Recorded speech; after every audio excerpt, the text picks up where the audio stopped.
नमस्कार साथियों, मैं हूं एडवोकेट कुलदीप सिंह।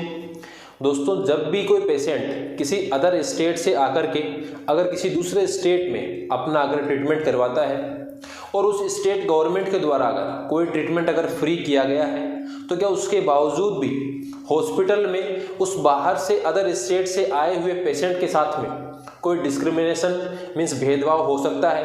क्या उससे उसकी आईडी की डिमांड की जाएगी कि आप आईडी अपनी बताएंगे, और उसके बाद में जो ट्रीटमेंट फ्री में हो रहा है क्या उसके लिए उससे चार्ज किया जाएगा? तो इसके लिए इस केस के अंदर हुआ ये था कि ये दिल्ली का केस है। यहाँ पर बिहार से एक पर्सन ने आकर के अपना ट्रीटमेंट करवाना चाहा। ये दिल्ली के अंदर LNJP मीन्स लोक नायक हॉस्पिटल है, तो वहाँ की घटना है। तो जब वहाँ पर एक बिहार के व्यक्ति ने अपना ट्रीटमेंट करवाने के लिए वहाँ पर वो आया, और जब उसने ट्रीटमेंट के लिए कहा तो उससे सबसे पहले कहा गया कि आप अपनी वोटर ID कार्ड दिखाइए कि आप किस स्टेट से बिलोंग करते हैं। जब उसने अपनी वोटर ID कार्ड दिखाई तो उस व्यक्ति को MRI करने के लिए भी एक डेट दी गई, वो भी 2024 की। तो जब उस व्यक्ति के द्वारा हाईकोर्ट के सामने अपनी पिटीशन फाइल की गई और जब उसमें ये सारी बात बताई, तो उस समय हाईकोर्ट ने ये कहा कि एक तो यहाँ पर जो MRI है, जो स्टेट गवर्नमेंट, जो दिल्ली की गवर्नमेंट है यूनियन टेरिटरी की, तो उनके द्वारा वो MRI का टेस्ट फ्री किया गया है, तो एक तो उससे चार्ज नहीं लिया जाएगा। सेकंड, उसमें दिल्ली हाईकोर्ट ने ये कह दिया कि उसके 26 दिसंबर से पहले 2022 में 26 दिसंबर 2022 से पहले उसका ट्रीटमेंट होगा, मीन्स उसकी MRI की जाएगी।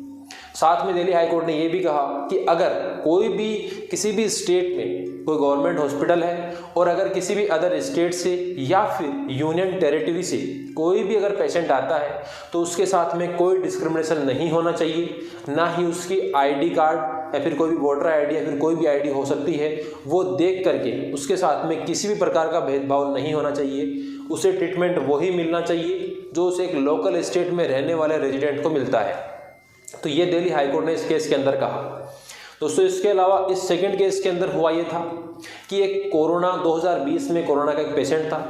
अब उसे कोरोना जब पॉजिटिव हुआ तो उसे लेकर के गए हॉस्पिटल के अंदर, वहाँ पर उसका इलाज करवाया गया, लेकिन उसके बाद में उस पेशेंट की आज तक भी इस बात की जानकारी ही नहीं लगी कि वो पेशेंट गया कहाँ पर उस हॉस्पिटल से। ना वो अपने घर पर गया, ना ही किसी अन्य व्यक्ति ने बताया कि वो वहाँ पर गया है या उसकी डेथ हो चुकी है। कोई भी जानकारी नहीं है कि वो व्यक्ति गया कहाँ पर। तो फिर उसके बाद में उसके फैमिली मेंबर्स के द्वारा एक रिपोर्ट दर्ज करवाई गई। तो रिपोर्ट के आधार पर FIR भी दर्ज नहीं की पुलिस ने। जब उन्होंने लिखित में रिपोर्ट दी तो रिपोर्ट लेने से मना कर दिया पुलिस के द्वारा।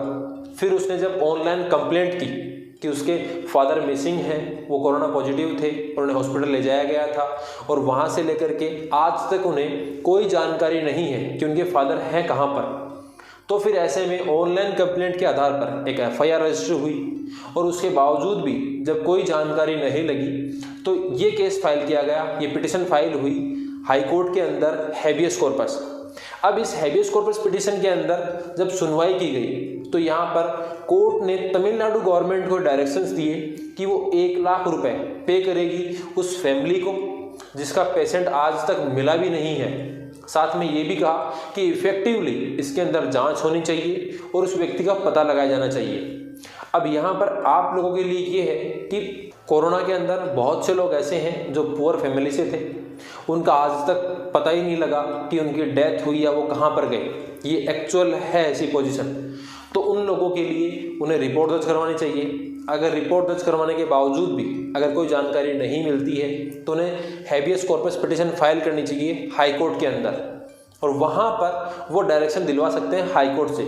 क्योंकि एक इसका रीज़न ये भी है कि आप अगर हॉस्पिटल में जाएंगे तो हॉस्पिटल स्टाफ आपको नहीं बताएगा, एक्चुअल जानकारी नहीं देगा कि वो कहाँ पर है, कब वो पेशेंट आया था। इतना समय वो नहीं देते किसी व्यक्ति को नॉर्मली।